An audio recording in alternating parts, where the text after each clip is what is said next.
Bom dia, Paulo Marques falando com vocês, tá? Lembrando que nós somos um escritório de agente autônomo de investimento vinculado a duas corretoras, Genial Investimento e Mirai Asset. Nós temos algumas informações interessantes para passar de mercado para vocês. Primeira coisa que a gente vai ver aqui é o calendário econômico, né? Então, o calendário econômico de 27 de 2024. E nós temos aqui o índice de confiança da Alemanha, né? O índice de confiança na Alemanha veio negativo, tá? A Alemanha, apesar de despontar aí como a terceira economia do mundo, a Alemanha ela passa por alguns problemas de incerteza lá dentro, né? Principalmente no setor agrícola, né? Nós temos um índice também de confiança do consumidor lá na França, né? Esse índice veio alto, tá? A França, a prévia era de 91, mas ele veio 89, então é considerado um índice alto. Nós temos aqui a balança de negócio lá do México, né, que é a balança comercial, né? A prévia era de 4,242 bilhões de dólares, veio menos 4,315, né? O consenso de mercado era de 2, né, que ia vir só 2 bilhões a menos, mas veio 4, então a gente teve uma queda aqui na balança comercial mexicana, tá? A gente vai abrir aqui, né? Então a gente vai ver aqui a situação, né? Então lá fechou positiva lá 242 trilhões, né, no trimestre anterior, tá, de dezembro, e nós tivemos agora aqui em janeiro, né, 4,315, nós tivemos um déficit nessa balança, tá? É um déficit em país emergente e acaba trazendo também algumas consequências para a gente, tá? Aqui nos Estados Unidos nós estamos tendo nesse exato momento, deixa eu ver alguma coisa importante, só o estoque de petróleo, que ainda não foi anunciado, isso aqui é importante para a gente. E no Brasil a gente vai ter o Boletim Focus. Quando a gente fala do Boletim Focus, né, a gente tem algumas informações que são importantes para você que é investidor, empresário e para você que é consumidor, né? Então vamos dar uma olhadinha aqui, né? Sobre o Boletim Focus, nós temos IPCA. Quem é o IPCA, Paulo? O IPCA é o nosso índice oficial de inflação no Brasil, calculado pelo IBGE, tá? Nosso IPCA, ele está sendo cotado, né, para daqui a 4 semanas ficar em 3,81, hoje ele é 3,80, tá? Esse é o valor dele, isso para 2024. Em 2025, nosso IPCA ficaria entre 3,50, né, 3,50, tá? Lembra que ele estava em 3,81 em 2024. A previsão dele para 2026 é continuar 3,50 e 2027 também 3,50. Quando a gente fala do PIB, né, a previsão sobre a variação do PIB é que o PIB ficasse num crescimento de 1,60 agora em 2024, né? A estimativa do PIB é ficar em 2, né, em 2025 e em 2 em 2026, em 2 em 2027, né? PIB, para quem não lembra do PIB, PIB é a soma de todos os produtos, todas as riquezas produzidas no país. Te leva em consideração o consumo, né, que é o que as famílias consomem, os investimentos diretos das empresas, gastos do governo diretos que fazem a economia alavancar e a balança comercial, né, exportação e importação. Quando a gente fala do câmbio, o Banco Central no Boletim Focus, né, ele confirma que o câmbio até final desse ano vai estar em 4,92, né? 2025 5, 2026 5,05, 2027 5,10. Hoje, como é que está o câmbio, né? Para a gente dar uma olhada no dólar comercial, né? O dólar comercial hoje ele está sendo negociado a R$ 4,96, tá? 4.968 o contrato, tá? Sendo negociado na bolsa, tá? Dólar futuro. Selic, taxa Selic, né? Até final de 2024 9%. 2025, 8,5%, 2026, 8,5%, 2027, 8,5%, tá? Sobre a taxa de juros, a gente tem algumas observações. Primeiro, o custo do país está aumentando, né? Há uma possibilidade do Brasil ter um grande superávit a partir de 2026, né? Mediante o pré-sal e mediante algumas coisas que nós estamos tendo com um boom de petróleo. Mas o que acontece? Nós vamos ter aqui a taxa Selic caindo 9, né? Alguns analistas, economistas, até o mesmo os economistas da Genial, não acreditam que caia mais de 8,5. Por quê? Eu vou mostrar uma matéria para vocês, para a gente embasar aqui o que eu estou querendo apresentar. Deixa eu só se eu encontro. Tá aqui. Tá? Olha, os investidores, isso é a matéria de hoje, tá? Os investidores estrangeiros pedem uma taxa de retorno mais elevada para investir no Brasil, tá? O que é isso, senhores? Isso aqui foi uma matéria feita pelo economista-chefe aqui da Genial, tá? O José Márcio Camargo, né? E basicamente é o seguinte, né? Segundo o secretário do Tesouro, a participação do capital estrangeiro privado ao longo do investimento do Brasil é de 6%, menos da metade da média dos países emergentes. Ou seja, o que é o capital privado, estrangeiro investindo em capital estrangeiro privado no longo do investimento no Brasil?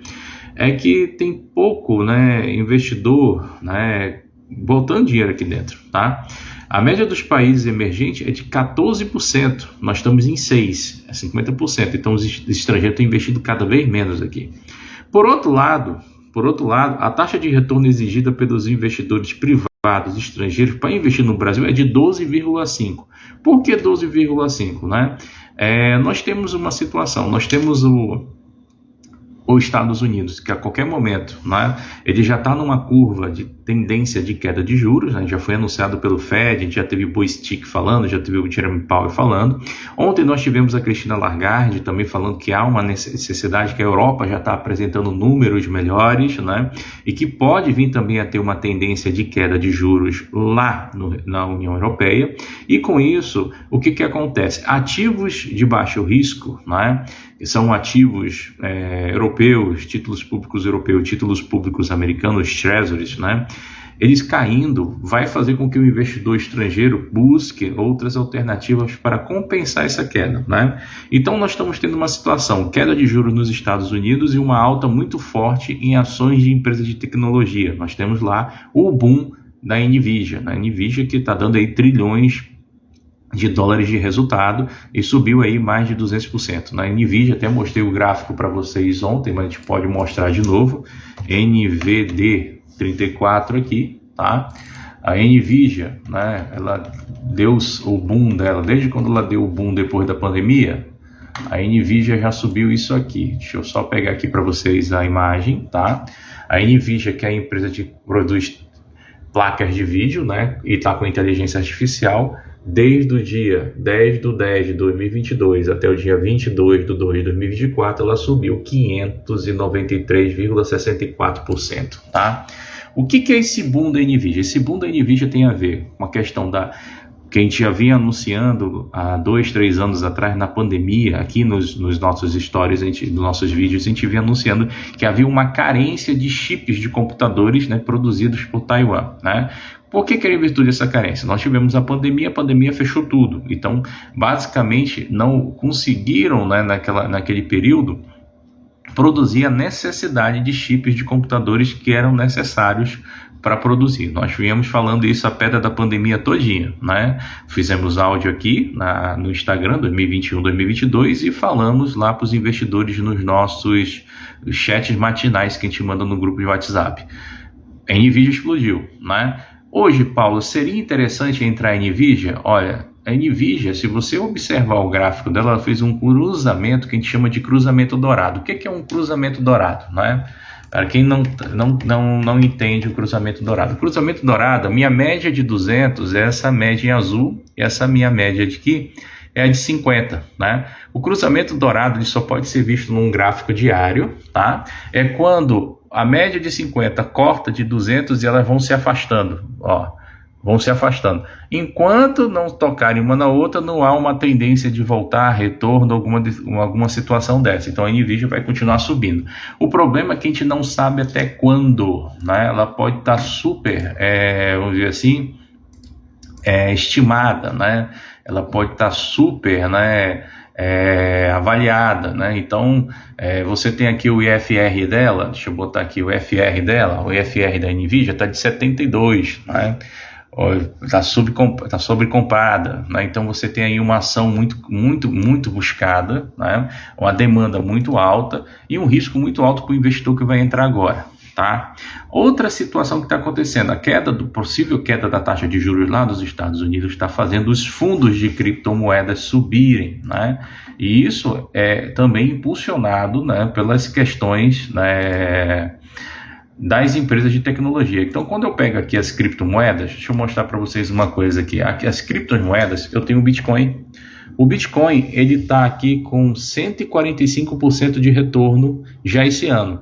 Se você tivesse acessado meu último vídeo que eu falei sobre criptomoedas, acho que 2 vídeos atrás, o Bitcoin estava 120 nesse ano, já está 145,68. O Bitcoin está sendo negociado a 56.842. Paulo, por que o Bitcoin está subindo tanto? Primeiro, a produção de bitcoins pelos mineradores não está sendo suficiente. Você tem aí os mineradores fazendo a mineração e não está sendo suficiente, né? Outra situação, por que não está sendo suficiente? Há muito tempo atrás, quem me conhece sabe que eu minerava Bitcoin, né? Eu tinha mais nível de curiosidade, não era fazenda grande, não era nada, era só para entender e explicar para os investidores, né? Mas assim, lá no ano da pandemia, os bitcoins eles pagavam muito bem para quem fizesse mineração. Por exemplo, umas 3, 4 placas de vídeo você conseguia ganhar aí um retorno interessante, até chegar a 2, 3% do valor da placa que você comprou. Mas depois disso, o que aconteceu? A Ethereum fez um novo algoritmo. Esse novo algoritmo fez com que o preço da mineração caísse, e com isso não ficou mais tão vantajoso você minerar criptomoeda, né? E outros fatores como energia e etc. Então o que acontece? Diminuiu na escala global, né, a mineração. Eu posso até mostrar isso aqui para um site que acompanha criptomoeda em tempo real, tá? Então você tem aqui, por exemplo, deixa eu pegar aqui, close, deixa eu ver aqui, Bitcoin, tá? Olha só, deixa eu ver aqui. Ó, o maior minerador hoje é os Estados Unidos, tá? Então esse site é o FitLeaks, que você pode acompanhar. O maior minerador é os Estados Unidos hoje. Deixa eu ver se eu consigo puxar aqui a China. Ou então aqui, global. Deixa eu ver aqui, global. Olha, antigamente nós tínhamos como minerador a China. A China não está mais, tá? Você tem aqui o Brasil, tá? Ó, só.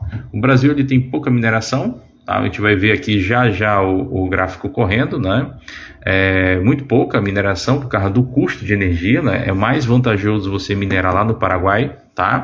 Então o que acontece? Um dos maiores mineradores era a China, só que o governo chinês proibiu a mineração lá pela questão do alto consumo de energia elétrica e também porque isso aumentava a inflação demais da China. Então foram proibidos. Então os chineses ficaram sem ter mais como minerar. E como eles fomentavam demais o mercado, teve uma queda no repasse do custo da mineração, né?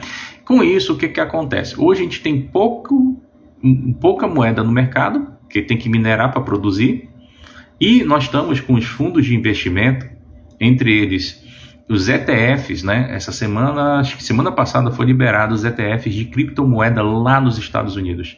E esses ETFs de criptomoeda, eles entraram no mercado, mas a necessidade deles de investimento, ou seja, as pessoas investindo nesses ETFs, a procura está sendo tão grande que os investidores não estão conseguindo, os ETFs não estão conseguindo comprar mais criptomoeda. Então tá faltando cripto e tem uma necessidade de comprar cripto. Por isso que o valor se elevou tanto, né? Então essa é uma característica que nós estamos tendo em relação ao mercado de criptomoeda, tá? Vai continuar subindo isso? Provavelmente sim, por uma questão de demanda, tá? Quanto às commodities, nós estamos com uma situação aqui. O Brent, que é a commodity do petróleo, onde a gente negocia inclusive os barris da Petrobras, está com $82, né? Hoje ele está com alta de 0,43, mas no ano o petróleo está com queda de 0,45. Apesar dos conflitos no Oriente Médio, o petróleo não performou muito, mas tem um cuidado. Qual é o cuidado que eu vou dizer para vocês? O custo, parece que vai ter um custo de elevação aí no transporte do petróleo, tá? No transporte do petróleo. Alguns vídeos atrás, né, quando eu fui falando do conflito que houve com Israel, houve, né, um aumento de 190% do frete marítimo, e com isso também impactou algumas mercadorias, entre elas o petróleo. Só que o petróleo internacional ainda não foi tão ajustado aqui no Brasil, pode ser que ainda venha, né, o governo está segurando, mas no mercado internacional está muito caro transportar petróleo por causa dos incidentes que acontecem no Mar Vermelho, lá no Canal de Suez, né? Então, para não serem atacados os navios, né, que traz essa mercadoria, o que eles estão fazendo? Eles estão fazendo uma rota maior, contornando a África, em vez de cortar ali pelo Mediterrâneo, para evitar esses conflitos, a pirataria, e com isso os custos estão aumentando, né? E a gente vai sentir isso no bolso logo, logo, no mundo inteiro, tá? Quando a gente fala também de commodity, a gente tem uma coisa que é relevante para a gente, que é esse cara aqui, ó. Iron Ore. O que é o Iron Ore? O Iron Ore é o minério de ferro. O minério de ferro, ele teve uma queda agora, 119 aqui e 50, tá? No dia, hoje, a queda foi de 3,24, tá? No mês, ele está com queda de 13% e no ano de 5,16, tá? Entre os fatores que a gente tem aí, que a gente já trouxe para vocês, em relação à queda do minério de ferro, a gente tem lá a questão da China. A China não está conseguindo movimentar cada vez mais a questão do seu setor imobiliário. Nós tivemos a quebra da Evergrande, depois nós tivemos aquele Shadow Bank que teve problema agora. O governo chinês está tentando cada vez mais injetar dinheiro na economia e também fazer com que sua bolsa prospecte para que ela venha crescer, mas até o momento isso não tem surtido efeito, né? Só para vocês terem uma ideia, segundo a matéria que eu tenho aqui, ó, os preços de carregamento do minério de ferro, né, de 63,5%, né, para entrega de Taidin, caíram de $120 a tonelada. Caiu para esse preço que eu mostrei para vocês, de 119,50, 3,24% de queda, né?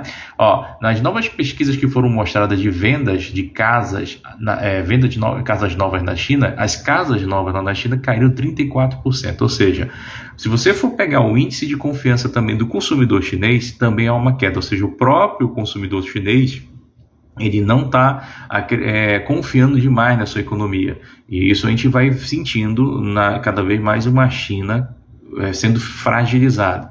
Com isso, o que aconteceu, senhores?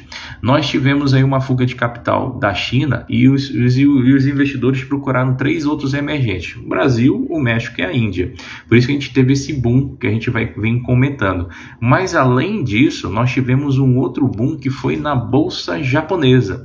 A Bolsa Japonesa, as empresas de tecnologia e outras empresas de bens duráveis também foram muito assediadas pelos investidores internacionais, tanto que a Bolsa Chinesa, desde 1990, desde a década de 90, nunca apresentou uma performance tão grande como ela está apresentando hoje, tá? E ó, lá nós temos recessão, né? Nós temos lá uma recessão que é mantida pelo Banco Central. Essa é a ideia, tá? Quando a gente fala ainda, deixa eu ver se eu ainda volto para o Boletim Fox, né? Tá aqui o Boletim Fox, né? O Boletim Fox, ele está desenhando aqui uma grande, né, deflação. Deixa eu só ajeitar aqui no IGPM. Deixa eu mostrar o gráfico para vocês aqui. No IGPM, nós estávamos com o IGPM de 4,2, né, e o IGPM agora está de 3,2, tá? Quem é o cara que está mais afetando o IGPM aqui? São os aluguéis. A gente teve uma queda muito forte nos aluguéis e os aluguéis estão cada vez mais precificando esse índice. Por isso que tem muito analista que não está acreditando muito, né, que a taxa de juros caia mais, porque se começar a cair muito, você vai ter cada vez mais um baixo rendimento nos aluguéis e você vai ter cada vez menos investidores internacionais investindo no Brasil. Lembra, os investidores internacionais hoje eles já cobram uma taxa de investimento no Brasil de pelo menos 12,5 para poder manter o recurso aqui, que é uma coisa bem cara. Mas aí, ó, trouxe uma novidade para vocês, né? Tem muita gente que se preocupa em querer investir fora do país, mas não entendem os custos. Deixa eu fazer uma pergunta para vocês. Vocês têm ideia de quanto é investir no mercado internacional? Então, eu separei um negócio para vocês aqui, ó. Investimentos internacionais, né? Por exemplo, impostos nos Estados Unidos, né? Os impostos nos Estados Unidos podem variar de 18% a 40%, dependendo do valor que você vai deixar lá. E no Brasil? No Brasil, 15%. Como é que funciona isso, né? Olha só, se você tem, por exemplo, é o titular e tem teus herdeiros, vamos supor que você investe lá nos Estados Unidos. Caso aconteça alguma coisa contigo, tu venha a falecer, alguma coisa assim, o governo americano pode tributar os teus investimentos de 18% a 40%. Já começa aí. A carga tributária lá nos Estados Unidos para investimento ela é mais cara. E o Brasil, o que que acontece, né? Antigamente, quando você mandava dinheiro para fora, você tinha lá um teto, 30 mil, 35 mil, agora não tem mais esse teto. Como é que funciona agora? A Receita Federal pega a tua declaração, a tua última declaração do ano anterior, compara com a declaração do ano atual, e aí se houver ganho de capital, aumento de patrimônio, você tem que recolher 15% de imposto. Por isso que eu coloquei aqui que você tem que pagar 15%. Então, teu dinheiro que está lá fora, se tiver ganho de capital, você tem que recolher 15% para o governo brasileiro. Teu dinheiro lá fora nos Estados Unidos, se houver saque, 18 a 40. Beleza. Quanto é que é investir aqui no Brasil? Né? Se for renda fixa, né? CDB, fundos de investimento de renda fixa, fundos DI, multimercado, fundos simples, né? Fundos de curto prazo, fundos cambiais, né? Ou outros tipos de fundos e mais o Tesouro Direto, você vai investir, vai pagar essa tributação, 22,5% de 1 a 6 meses, se você sacar. Se você não sacar, passa para o próximo mês, 6 a 12, 20%. Se não sacou, passa o próximo período lá de 12 a 24, 17 meses. Se não sacou, acima de 24 meses, qualquer saque é 15%. Então, é uma situação. No Brasil, tu ainda tem uma outra vantagem. Tu tem os investimentos isentos de imposto de renda, que são a LCI, a LCA, o CRI e o CRA, né? Tem debêntures aqui, mas as debêntures, para serem incentivadas, para ter esse desconto do imposto de renda, elas têm que ser incentivadas. O que mudou na legislação agora, atual, que o Conselho Monetário Nacional fez? A LCI, antigamente, ela tinha prazo mínimo de 3 meses. A LCA, 3 meses, né? Agora, o que acontece? O mínimo para você permanecer numa LCI é 1 ano, e o mínimo para permanecer numa LCA, 9 meses. Ambas contam com o Fundo Garantidor de Crédito. O CRI e o CRA, que são investimentos que são feitos por securitizadoras, eles não têm esse FGC, eles não são banco. Mas eles apresentam uma rentabilidade muito boa, né? Mas eles são mais especulativos, então o risco de investir é maior. Mas eles são isentos de imposto de renda, tá? Quando você pensa aqui, né, em ações, opções, mercado futuro, termo, né? Essa turminha, você paga aqui quando investe no mercado de ações, né? 0,005% na fonte, 15% você recolhe de imposto de renda. E se for compra e venda no mesmo dia, né? Ações, índice futuro, mercado a termo e opções, você paga 1% na fonte, se for day trade, 20% você paga ao mês, né? Como é que funciona? Toda compra que você faz para ser caracterizada no mercado à vista de ações, você tem que ficar, né? Você tem que comprar e vender em dias diferentes. Você vai somar tudo que você fez no mês, né? Como assim, São Paulo, somar? Tu vai somar lá todas as compras que tu teve no mês, subtrair de todas as vendas. Se ultrapassar de 20 mil, você tem um teto de isenção de 20 mil, você paga o imposto. Ah, Paulo, eu ultrapassei 20 mil e R$1, vou ter que pagar imposto sobre R$1? Não, você vai pagar sobre 21.001, tá? É sobre tudo. E lá no Day Trade, você não tem nenhum tipo de isenção. Qualquer valor que você faz, tem que pagar imposto de renda, lembrando que o DARF, pela Receita Federal, no mínimo, o valor dele mínimo tem que ser R$10 para poder recolher imposto, tá? Então, assim, Day Trade é qualquer dia, ações é qualquer dia. Eu estou mostrando para vocês que ainda é muito barato investir no Brasil, tá? Lembrando que aqueles impostos que eu mostrei para vocês lá nos Estados Unidos, e tanto faz ser renda fixa quanto renda variável, tá? É a mesma coisa. Como é que funciona investimentos internacionais, né? Existe um banco chamado Pershing Bank, né? Lá está ligado às principais corretoras do Brasil, XP, BTG e Genial. Esse banco ele tem 47 trilhões em custódia. Então, assim, como é que funciona? Para você aplicar lá no mercado internacional, você abre uma conta nesse banco Pershing, né? Você vai falar com a tua corretora, né? Seja ela Genial, XP, BTG, seja lá quem for. Porque é como se fosse assim, as corretoras lá fora, elas têm que estar afiliadas a um sistema de broker, né? Então esse banco ele fornece o sistema e elas têm que estar afiliadas a ele para poderem operar. Nenhuma delas tem a autonomia ainda para operar diretamente nos Estados Unidos, tá? Tem que ter esse intermediário, a palavra certa é intermediário, tá? Então eles vão fazer esse sistema, né? E vão contabilizar toda aquela taxa. O que eu descobri? Você operando pela Push é mais caro, né? Você tem que ter um capital muito grande para poder mandar para fora, né? Mas existem a Interactive Broking, né, que você opera, né, com capital, qualquer tipo de capital, sendo ele barato. Qual é a vantagem e desvantagem de um de outro, né? A vantagem da Push é que você tem assessoria internacional. Você vai ter lá um escritório da corretora em Miami, Nova York, que vai te dar assessoria em qualquer uma dessas corretoras. Se você for para a Interactive Broker, que é oferecido pelas corretoras, você opera sozinho, sem consultoria, sem nada, sem assessoria, sem nada. Não paga tanta taxa de corretagem, não paga tanta coisa, só os impostos, aqueles lá que eu falei que não tem como fugir, e você opera sozinho, né? Então são coisas que os investidores brasileiros não conhecem. Tem muito investidor estrangeiro, brasileiro, que investe via Caixa Econômica e Banco do Brasil, mas eles colocam lá, por exemplo, abre uma conta poupança, né, e eles só ganham a variação cambial, porque uma poupança lá no mercado americano rende 0,5% ao ano, então o cara vai ficar um ano com o dinheiro parado para ganhar 0,5%. Enquanto ele poderia estar aproveitando outras situações, tá? Então isso aí é uma curiosidade que eu trouxe para vocês começarem a entender como é que funciona esse fluxo no mercado internacional. Então, senhores, vou agradecendo aqui, até a próxima.